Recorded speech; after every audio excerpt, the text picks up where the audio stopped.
Good evening, ladies and gentlemen. How are you getting on? Welcome to a brand new Fallout 76 camp. So, today we are taking a look at the new prefab, the snack shack, that is currently on the atomic shop. This one's a bit of a funny one. It's kind of a little on the small side, but it's got quite a cool design to it. I decided to kind of board it up and make it into a player home.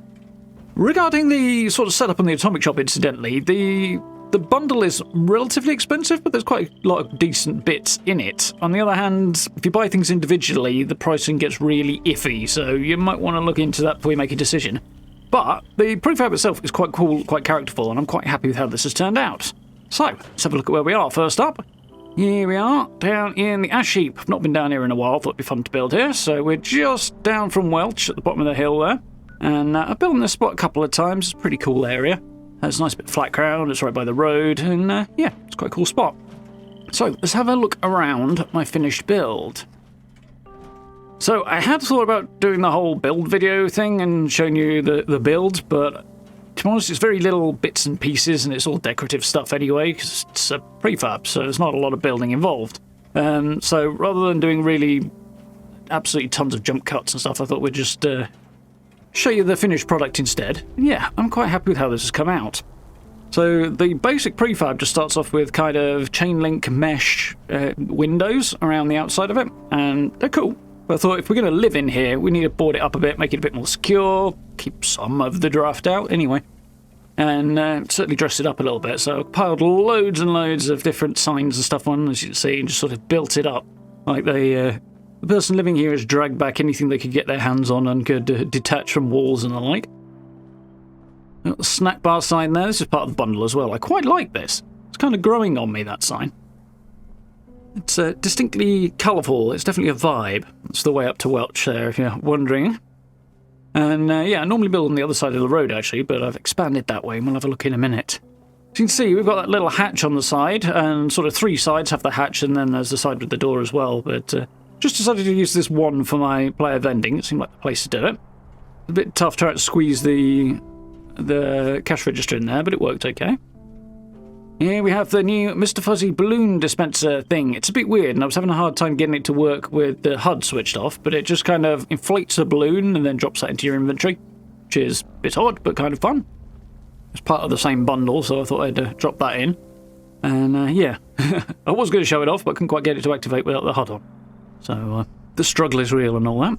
Decided to put a couple of extra barrels around that telegraph pole there, just to kind of dress this side up, because it needed something beside the structure, I felt, and I thought that worked quite well. So added a little bit of extra depth and dimensionality.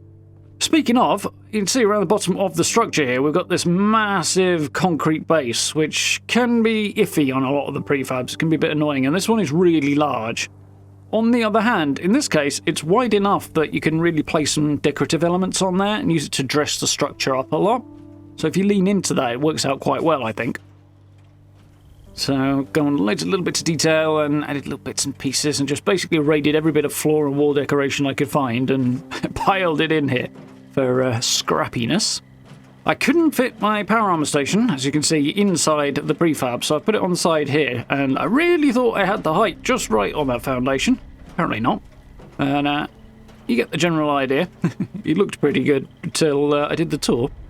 And I thought we'd dress it up with a few bits of pieces of boards and junk walls and stuff, just add a little bit of extra flavour to the railings and stuff. Tuck the collectron in the bottom there.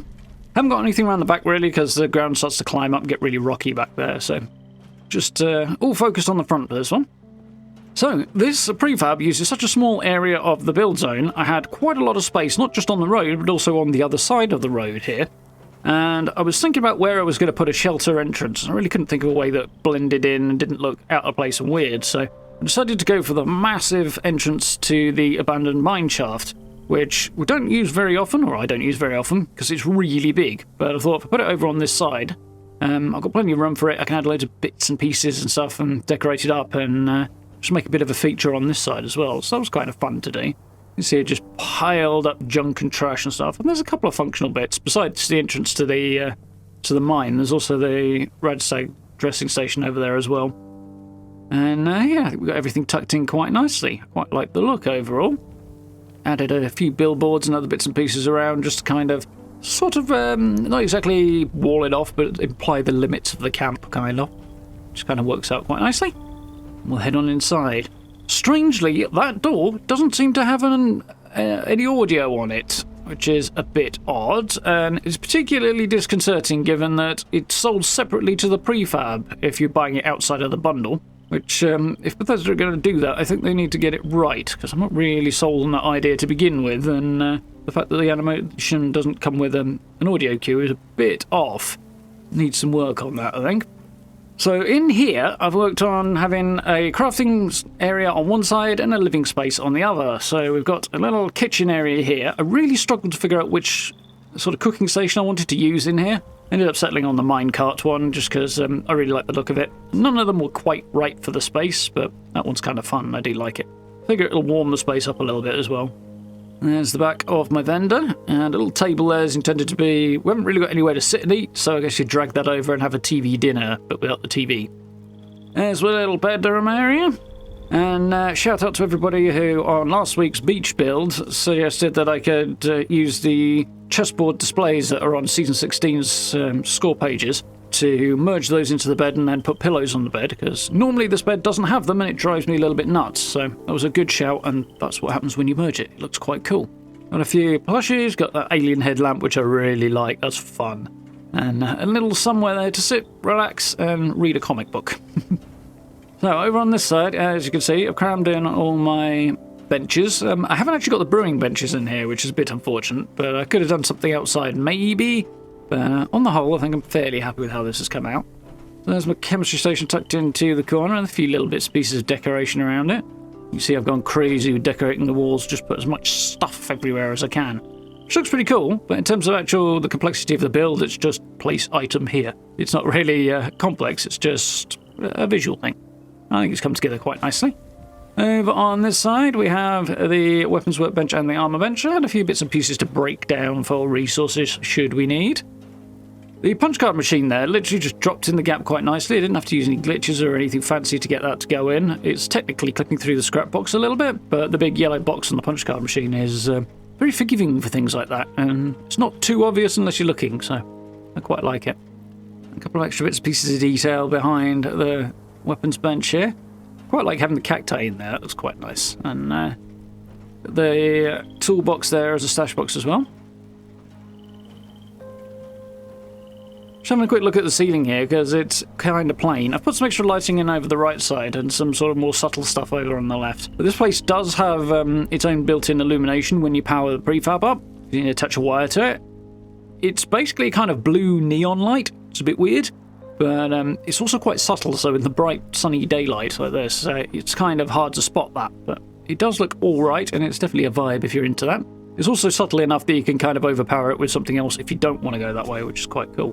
But there we go. I quite like this prefab all in all. I think it's come out reasonably well. It's a very decoration-heavy kind of thing rather than an actual build structure type thing. But I'm quite happy. I think it looks all right. And tucking it by the road there, I guess it was once used to supply and feed the miners, perhaps. I think it came out all right. So, hope you folks enjoyed that one. If you did, please consider dropping subs and likes, as you very much appreciate. Social media links, merch store, channel memberships, all that good stuff down below if you'd like to support the channel that way. Really helps out. I hugely appreciate it. If you get a chance, join us for live streams as well. We are, of course, playing Fallout 76. We're playing Fallout 4. And I'm getting myself thoroughly beaten up in No Rest for the Wicked as well. So if you want to check that out, do join us for that as well. For now, thank you very much for watching. I look forward to speaking to you all very, very soon.